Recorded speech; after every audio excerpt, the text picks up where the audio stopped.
오늘 전도서 4장입니다. 1절을 보면은 전도서 기자는 인생에 일어나는 온갖 짓눌림을 보았습니다. 눌리는 사람은 울어도 그것을 안타까워하는 사람이 없습니다. 권력에 휘둘림을 당해도 역시 애석해하는 사람은 없습니다. 그것을 당연하게 여기고 있다는 의미입니다.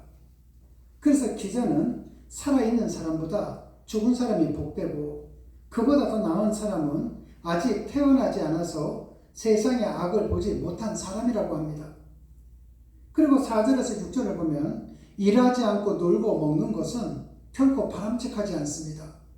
땀 흘리지 않고 놀고 먹는 사람들을 불안당이라고도 합니다. 땀을 흘리며 일할 수 있는 것은 하나님의 은총이 되는 것입니다. 그러나 과도한 노동 역시 유해하기는 마찬가지입니다.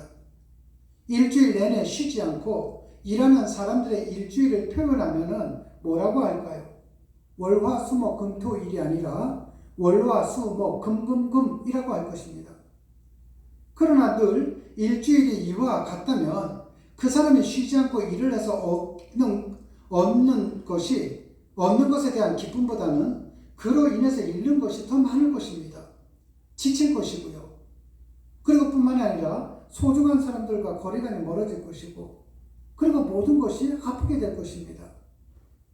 7절에서 12절을 보면 한 사람이 혼자서 사는데 자식도 없고 형제도 없습니다. 그리고 쉬지 않고 일을 합니다. 상당하게 모은 재산도 성에 차지 않습니다. 그러면서도 나는 왜 즐기지 못하지? 내가 하는 수고는 누구를 위한 수고이지? 하고 반문을 합니다. 우리는 이런 사람을 어리석다고 합니다. 돈은 열심히 벌어야 합니다. 그러나 돈 자체가 목적이나 의미를 주는 것은 결코 아닙니다. 그래서 돈을 목적으로 삼지 말아야만 한다는 것입니다. 12절을 보면 내가 하는 일이나 말을 전적으로 믿어주는 사람이 있는 것은 참으로 행복한 일이라는 것입니다. 그리고 마지막으로 13절에서 16절을 보면은 사람은 한때 유명하지만 곧 잊혀집니다. 여러분 생각을 해보십시오. 과거에 유명했던 사람들, 잊혀진 사람들이 얼마나 많습니까? 그 이유가 뭔 줄 아십니까? 인간 자체가 유한하기 때문입니다. 연예인들의 가장 큰 두려움은 잊혀지는 것이라고 이야기를 합니다. 왜냐하면 연예인은 인기를 먹고 살기 때문에 그렇습니다.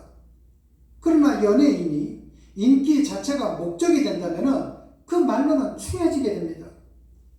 인기를 유지하기 위해서 무리수를 두는 사람들이 얼마나 많습니까? 자신의 인기가 떨어지지 않았다는 것을 자기 암시를 하기 위해서 약물이나 도박 같은 여러 중독에 탐닉하게 되기도 합니다.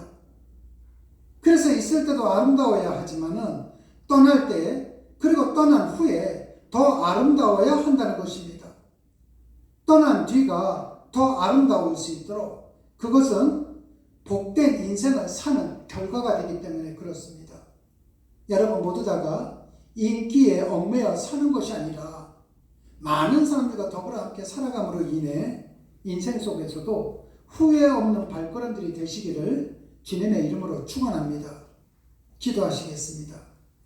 사랑의 주님, 한순간이라 유한한 나의 시선으로 바라보다가 허망함 속에 함몰되지 않도록 도와주시옵고 영원하신 하나님의 시선으로 바라봄으로 소망의 용기를 갖고 살아갈 수 있도록 은혜를 베풀어 주시옵소서. 주님 고맙습니다. 예수님 이름으로 기도드렸습니다. 아멘.